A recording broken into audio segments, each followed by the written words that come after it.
Olá a todos e todas, eu sou Alessandra Toshi, sou professora de Sociologia do Colégio de Aplicação aqui da Universidade Federal de Viçosa e componho a diretoria executiva da ASPUV, a seção sindical aqui dos professores da UFV. Hoje nós vamos conversar sobre a PL 5230 de 2023, que é um projeto de lei proposto pelo deputado federal Mendonça Filho, a respeito do novo ensino médio. Antes disso, eu vou contextualizar um pouco, porque vejo a importância da gente estar fazendo essa gravação para explicar um pouco, para falar um pouco desse PL.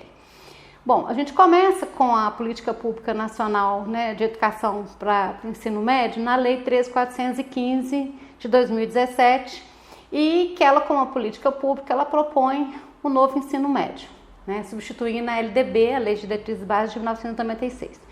Esse ano, com o novo governo e também com o novo ministro da Educação, que é o Camilo Santana, a gente teve uma portaria 521 que suspendeu o cronograma de implementação do novo ensino médio. E na portaria 399, o governo federal, a partir do Ministério da Educação, propôs uma consulta pública para os diferentes agentes participando dessa consulta a respeito da Lei 13.415, uma vez que já tinha alguns estados e alguns segmentos da rede privada que já tinham implementado o novo ensino médio. O que acontece que, a partir dessa consulta pública, o MEC produziu um sumário executivo apontando algumas mudanças na 13.415, bem significativas do projeto inicial da Lei 13.415. Entre as mais significativas está a redução, que antes na Lei 13.415 tinha uma previsão de redução da formação geral básica, da redução da carga horária, que antes eram 2.400 para 1.800 horas na formação geral básica. E que a partir desse sumário executivo, que o MEC publicou, ele propõe um retorno a 2.400 horas. Esse foi o primeiro movimento do atual governo federal, a partir do Ministério da Educação, com relação ao novo ensino médio. O outro movimento é o projeto de lei 5230, que foi encaminhado no dia 26 de outubro para o Congresso Nacional pelo Poder Executivo, propondo já aquilo que a gente chama da reforma, incorporando os resultados dessa consulta pública e agregando os projetos de lei que já tinham sido apresentados antes, logo depois da Lei 13.415, que ela é de 2017. Então ele incorporou principalmente a recomposição das 2.400 horas em carga horária na formação geral básica, a incorporação, inclusive reconsiderando isso para os cursos técnicos, No caso, na Lei 13.415, várias escolas já tinham implementado 1.800 horas na formação geral básica e julgando 600 horas ou 900 horas para os itinerários formativos, conforme previa a primeira lei. Nesse PL 4230 ainda prevê a reintegração como disciplinas obrigatórias de disciplinas que a princípio tinham sido excluídas na Lei 13.415, no novo ensino médio, como Sociologia, Filosofia, Artes e Educação Física como disciplinas e Língua Espanhola como disciplinas obrigatórias, e nesse projeto de lei do governo federal que está sendo apreciado, elas voltam para a formação geral básica. Bem, e a criação, a revisão dos itinerários formativos como caminhos de conhecimento e não como obrigatórios na escolha dos estudantes. Nesse mesmo dia da apresentação, dia 26 de outubro, que o Poder Executivo fez esse PL para o Congresso Nacional, ele pediu um caráter de urgência. Isso implicava que o projeto que foi apresentado em 26 de outubro, tinha 45 dias para ser analisado, avaliado e votado pelo Congresso Nacional, que implicaria que aconteceria antes do recesso parlamentar, que agora é dia 23 de dezembro. Bom, acontece que isso então aconteceria no dia 12 de dezembro da semana passada, que foi terça-feira. O que acontece é que no dia 7 de novembro, o projeto foi apresentado dia 26 de outubro, e no dia 7 de novembro, quem foi indicado como relator pelo Congresso Nacional desse projeto de lei do Poder Executivo foi o deputado federal Mendonça Filho, que inclusive é ex-ministro da Educação do governo Temer e foi inclusive quem assinou a Lei 13.415, que traz todo o novo ensino médio. Então não é só uma curiosidade, é uma articulação política, que houve com o Mendonça sendo relator desse PL. Qual que é a implicação disso, O relator, quando ele, primeira providência dele, inclusive, foi retirar o pedido de... fazer um relatório, apresentou um relatório a respeito desse projeto de lei, e o governo federal, o Poder Executivo, o Ministério da Educação, como Poder Executivo propositor desse PL, pediu a suspensão do regime de urgência. Por quê? O relator apresentou, o Mendonça Filho, apresentou um relatório com uma série de discordâncias do projeto de lei 5230, inclusive contrárias a todos os ganhos, os avanços que a gente tinha tido, tanto do movimento pela revogação, quanto o movimento de resultado da consulta pública, quanto as várias notas técnicas e vários documentos que foram produzidos a partir das experiências já implementadas do novo ensino médio. Então ele ignorou grande parte desses avanços e retrocedeu, apresentando uma série de discordâncias. Então o governo federal pediu, o Poder Executivo pediu a suspensão da urgência, e aí nessa sequência, inclusive no dia 12, na terça-feira passada, outro deputado federal também, que é o Bacelar, junto com a deputada Lídice da Mata, eles já tinham apresentado projetos de lei que vinham muito mais aproximar desse projeto de lei 5230, que incorporava alguns avanços da consulta pública. Então eles pediram apensamento, o apensamento ou a apensação é você incorporar naquele projeto de lei outros projetos de lei que tinham também a ver com aquele que estava sendo analisado. Por que então o parecer do deputado Mendonça Filho a projeto de lei 5230 de 2023 é uma repetição de alguns erros que apareceram na 13.415 como proposta do novo ensino médio? Eu vou elencar 6 pontos principais para a gente entender, por quê. Primeiro, que ele ignora todo o movimento e o esforço, não só pelos movimentos de revogação do ensino médio, extremamente justificáveis, e justificados, toda a mobilização que aconteceu esse ano. Ele ignora todos os estudos que foram feitos apontando justamente esses erros, não são só defeitos, mas são erros já vivenciados. O primeiro dele é a redução, da carga horária, não permitir. No relatório do Mendonça Filho, ele propõe que a carga horária de 2.100 horas, complementada no caso dos cursos de profissionalizantes e técnicos, 2.100 horas na formação geral básica implica que o restante das horas sejam cumpridos pelo aquilo que se chama de itinerários formativos, inclusive para aquilo que a gente já experienciou, que são os projetos de vida.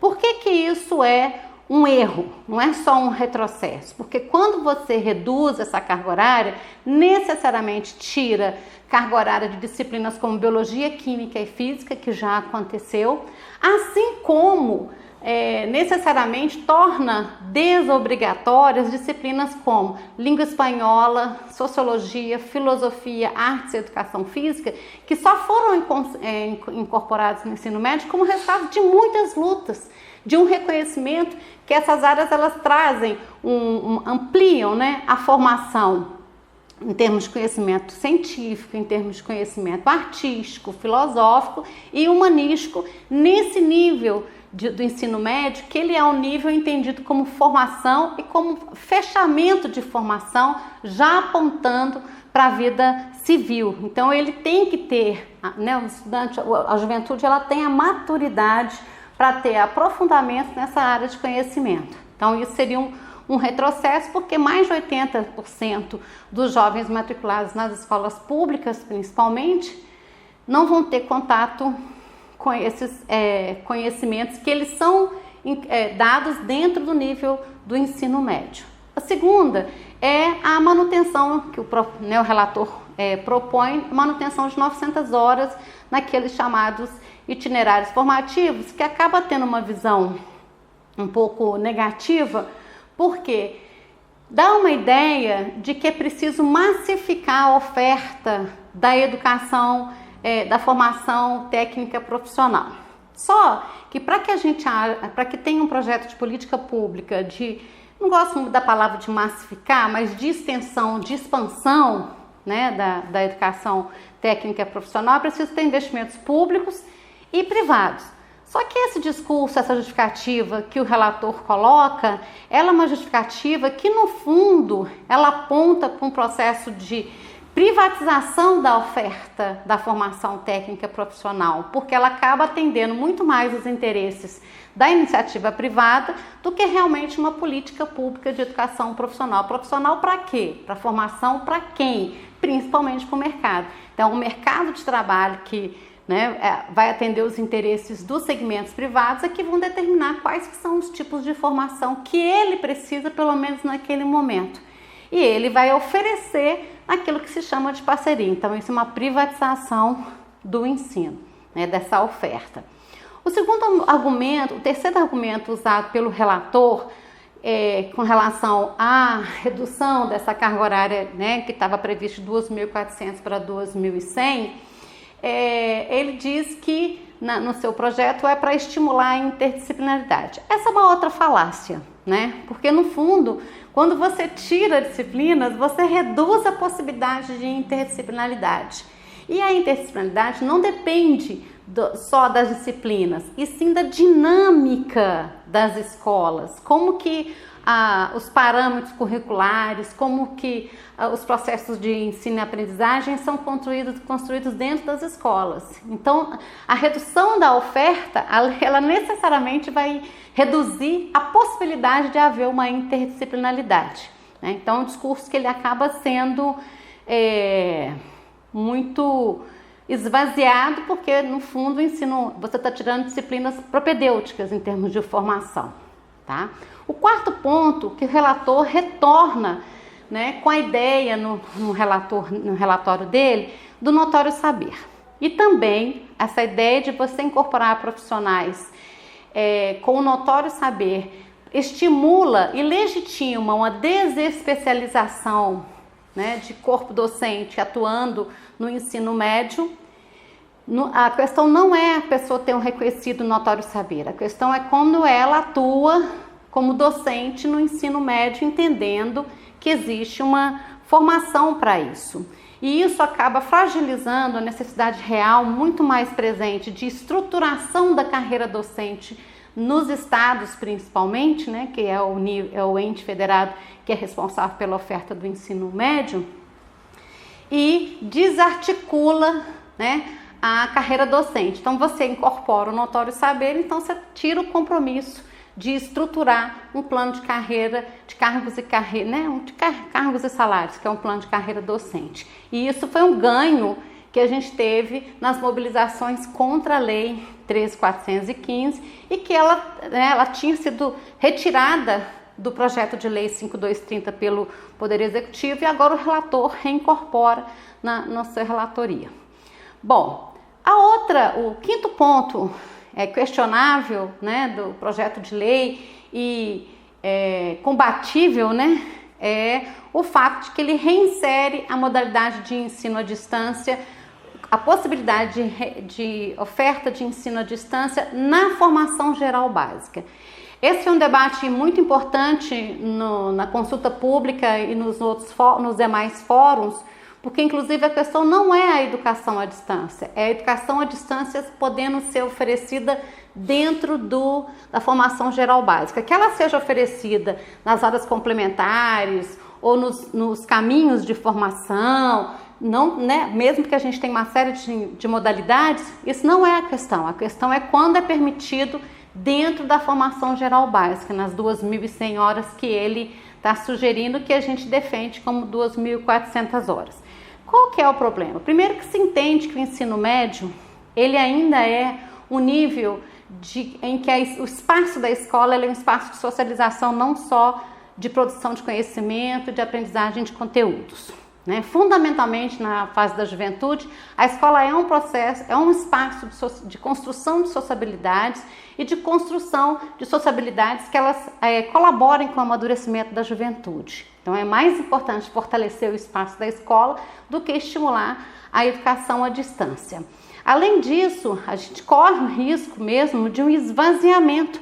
Então se hoje a gente tem uma necessidade de expansão da oferta, né, de condições não só de ingresso, mas de permanência no ensino médio, né, a educação à distância é contrária, ela vai contra esse movimento de ingresso e de permanência. Seria um contrassenso nesse caso, né? Inclusive, o projeto de lei 5230 e os outros projetos anteriores, eles não excluem a modalidade de educação à distância dentro de alguns segmentos. O que se está questionando é o retorno da proposta de educação à distância na formação geral básica. Como último ponto, né, ele propõe, por exemplo, um estímulo à matrícula no ensino médio com a oferta do ensino integral, em tempo integral. Isso é uma falácia, né, porque a experiência que a gente teve da escola em tempo integral nos estados provocou uma imensa evasão, além da retenção, mas principalmente evasão dos estudantes que tinham que ficar dentro da escola, né, 7, 8 horas em alguns casos, não conseguiam ter outra atividade que ajudasse na complementação da renda das famílias.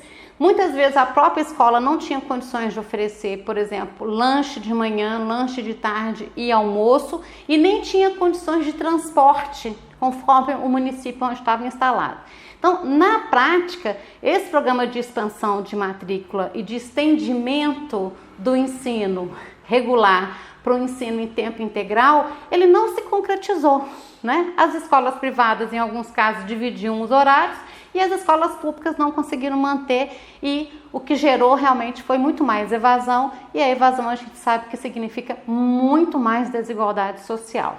Esses 6 pontos são pontos assim, mais importantes no sentido deles serem considerados por mim e por alguns segmentos como erros, não só como efeitos negativos, mas como erros, uma vez que já foi apontado vários aspectos para não presença da redução da carga horária, do notório saber, da educação à distância, dessa política, né, de extensão da educação em tempo integral sem ter a responsabilidade dos estados. Eu quero chamar a atenção para o seguinte: o Mendonça Filho, como deputado federal do Partido União de Pernambuco, né, como ex-ministro do governo Temer, então ele representa uma ala, né, que tem interesses privados na manutenção do projeto da 13415, principalmente capitaneada pelo CONSED, que é o Conselho Nacional de Secretários de Educação, Estaduais de Educação, que é a rede que mais comprou os pacotes de novo ensino médio, seja nas suas plataformas, seja nas suas publicações e seja nos treinamentos do seu corpo. Então os estados, eles têm compromissos financeiros com grupos econômicos que estão pressionando a partir do CONSED para que haja a suspensão do PL 5230 e a reincorporação dessas demandas, que são demandas muito ligadas aos segmentos privados e aos seus interesses. O que acontece?